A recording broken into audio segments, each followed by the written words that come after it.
एक बार भगवान शिव के सेवक ने कहा, हे प्रभु, आप तो दिन भर मूर्ति बनकर खड़े रहते हैं। एक दिन मुझे आपकी जगह खड़े होने दीजिए, आप आराम से घूम आइए। शिव जी मुस्कुराए और बोले, ठीक है, लेकिन एक शर्त है। मंदिर में जो भी आए और जो कुछ भी कहे, तुम्हें बस सुनना है, जवाब नहीं देना है। सेवक ने शर्त मान ली और भगवान ने सेवक को अपने जैसा मूर्ति का रूप देकर मंदिर में खड़ा कर दिया, ताकि वह बिल्कुल भगवान जैसा दिखाई दे।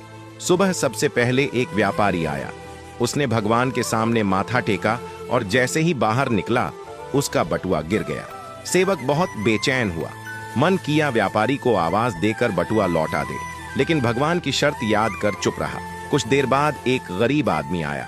उसने भगवान से कहा, हे प्रभु, मेरे बच्चे भूखे हैं, कुछ मदद कर दो। तभी उसकी नजर बटुए पर पड़ी। उसने भगवान को धन्यवाद दिया और बटुआ उठाकर चला गया। फिर एक नाविक आया और बोला, हे भगवान, मैं 15 दिन के समुद्री सफर पर जा रहा हूँ, कृपा करना। वह जैसे ही बाहर निकला, पुलिस आई और उसे बटुआ चोरी करने के इल्जाम में पकड़ लिया। यह देखकर सेवक खुद को रोक न पाया और चिल्ला पड़ा, यह गलत है।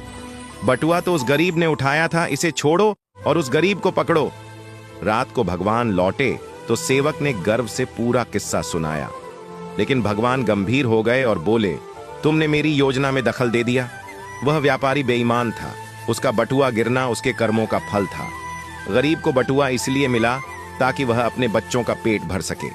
और जहां तक नाविक की बात है, तो उसका जहाज तूफान में डूबने वाला था। पुलिस द्वारा पकड़े जाने से उसकी जान बच जाती, लेकिन तुम्हारे बोलने से अब गरीब जेल चला गया और सब गड़बड़ हो गया। फिर भगवान बोले, सेवक याद रखो, जो कुछ भी होता है उसमें मेरी योजना होती है। तुम्हारी नजर सिर्फ उस पल की सच्चाई देखती है, लेकिन मैं संपूर्ण समय और कर्मों को देखता हूँ। इसीलिए जब भी तुम्हें कुछ गलत लगे तो समझ लेना कि मैं तुम्हारे भले के लिए ही कर रहा हूँ। हर हाल में मुझ पर भरोसा रखो। निष्कर्ष, कभी कभी हमें जो चीज गलत लगती है, वही असल में हमारे अच्छे के लिए होती है। भगवान की योजना हमेशा हमारी सोच से बड़ी और गहरी होती है। इसलिए हर हालात में भगवान पर भरोसा बनाए रखना चाहिए, क्योंकि जो भी होता है वह हमारे अच्छे के लिए ही होता है। बात से सहमत है तो यस जरूर लिखे और इसी तरह की कहानियों के लिए हमारे साथ जुड़े रहिए।